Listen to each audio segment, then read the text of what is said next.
فاتحہ قرآن کی پہلی سورہ۔ الفاتحہ کا مطلب ہے شروعات کرنا۔ سورہ فاتحہ ایک ایسی سورہ ہے جس کو ام الکتاب بھی کہا جاتا ہے اور ام القرآن بھی کہا جاتا ہے، کیونکہ یہ ایک ایسی سورہ ہے جس کے اندر قرآن کا پورا سار چھپا ہوا ہے۔ سورہ فاتحہ کو سورہ شفا بھی کہا جاتا ہے۔ یہ اس دور کی بات ہے جب رسول اللہ صلی اللہ تعالیٰ علیہ وسلم کے صحابی ایک سفر پر نکلے ہوئے اور شام کا وقت ہو چکا تھا۔ دور سے انہیں دکھائی دیتا ہے ایک قبیلہ، تو وہ اس قبیلے پر جاتے ہیں اور وہاں پر وہ ٹھہرنے کے لیے کہتے ہیں۔ السلام علیکم، ہم مسافر ہیں، کیا آج رات ہمیں ٹھہرنے کی جگہ مل سکتی ہے؟ نہیں، ہمارے پاس تمہارے لیے کوئی جگہ نہیں ہے، آگے بڑھ جاؤ۔ صحابہ نے کسی سے بحث نہیں کی، چپ چاپ وہ گاؤں سے باہر واپس لوٹ آئے۔ ٹھیک ہے، اللہ بہتر جانتا ہے۔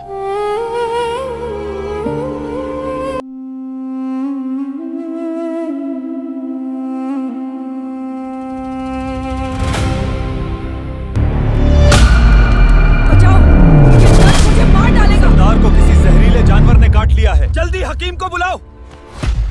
قبیلے نے ہر سنبھو کوشش کی، لیکن سردار کا درد کسی بھی طرح سے کم نہیں ہو رہا تھا۔ میں نے اپنی پوری کوشش کر لی، اب میرے پاس کوئی علاج نہیں، اب کیا کریں؟ رکو، آج کچھ مسافر آئے تھے، شاید ان میں کوئی مدد کر سکے۔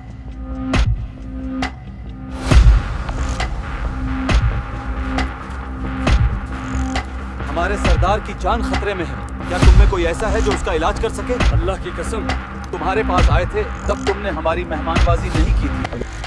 اسی بیچ قبیلے کا ایک آدمی بولتا ہے کہ اگر وہ ٹھیک ہو گئے تو ہم تمہیں انعام دیں گے۔ صحابی کہتے ہیں ٹھیک ہے، اللہ پر بھروسہ کریے، اور صحابی اس کے علاج کے لیے وہاں سے فوراً پہنچ گئے۔ بسم اللہ الرحمن الرحیم، الحمد للہ رب العالمین۔ پھر صحابی رسول سورہ فاتحہ پڑھتے ہیں اور سورہ فاتحہ پڑھ کر اس بیمار سردار کے اوپر اور کچھ دیر کے بعد یہ کیسے ہوا؟ میرا درد تو بالکل ختم ہو گیا۔ اللہ اکبر۔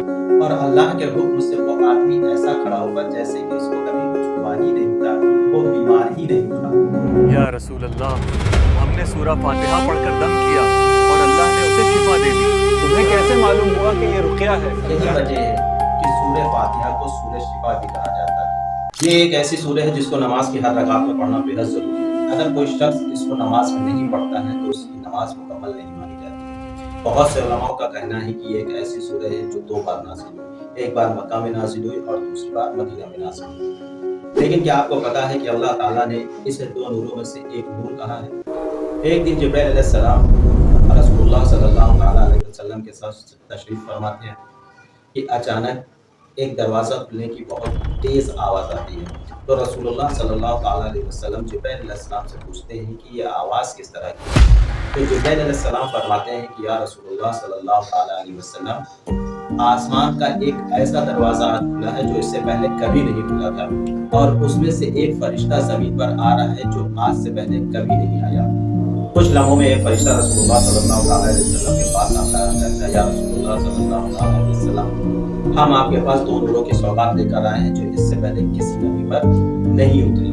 ایک ہے سورہ فاتحہ اور دوسری ہے سورہ بقرہ کی آخری 2 آیتیں۔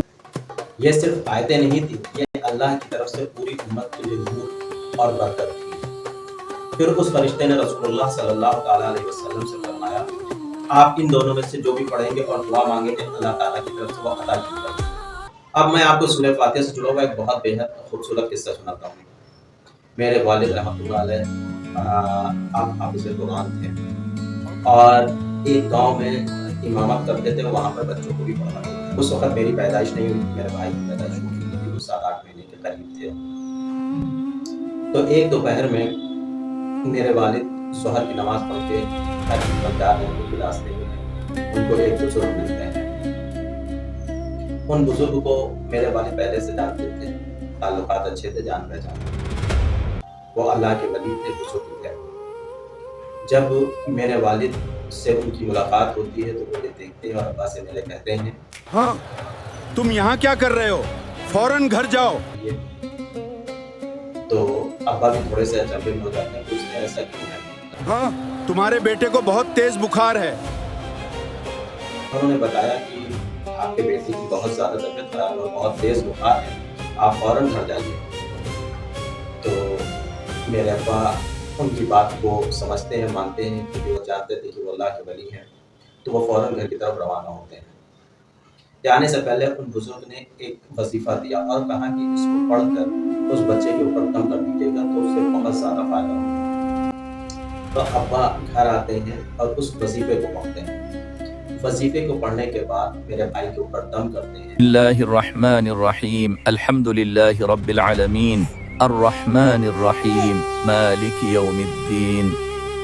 اور اللہ کا رحم و کرم دیکھیے کہ بخار بہت تیزی سے کم ہوتا ہے اور طبیعت کافی اچھی اور بہتر ہو جاتی ہے.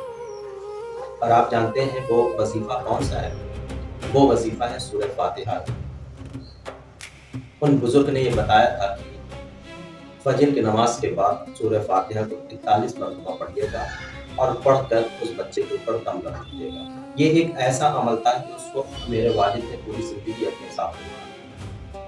اور جس بھی انسان کو کسی طرح کی طبیعت خراب ہوتی تھی, بخار ہوتا تھا, پریشانی ہوتی تھی, جس کو بھی وہ سورہ فاتحہ کا عمل کر کے پھونک کر اس کو پانی پر دم کر کے دیا تو کوئی بھی ایسا شخص نہیں تھا جس سے اس کو فائدہ نہ پہنچا ہو. تو یہ ہے سورہ فاتحہ کی برکت, یہ ہے سورہ فاتحہ کی اہمیت. آج کے لیے اتنا ہی. ویڈیو اگر پسند آیا تو لائک اور سبسکرائب ضرور کریے گا. السلام علیکم.